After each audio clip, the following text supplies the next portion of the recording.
सुनल सऊता का दिहलस नादानी नादानी नादानी एकहू बात न सुनल सऊता का दिहलस नादानी घरवा आके कहे हम देवर हो इनके बानी भाईल से फोन से पूछा गइल बा भाईल से फोन से पूछा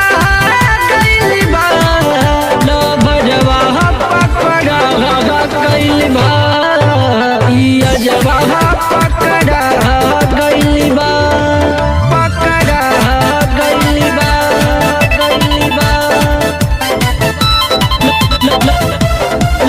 लो भजवा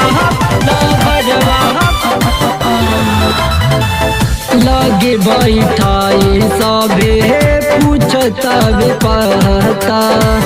ठीक से बतावे नाही सबसे गरमाता लगे बैठाए सबे पूछता बे पता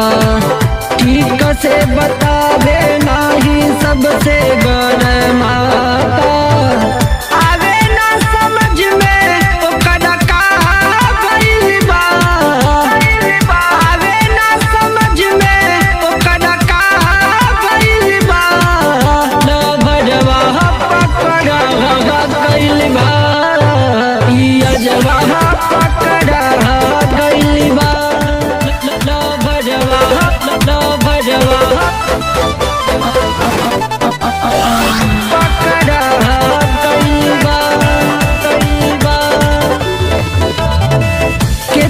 समझवली रोही त सुनले न बात हो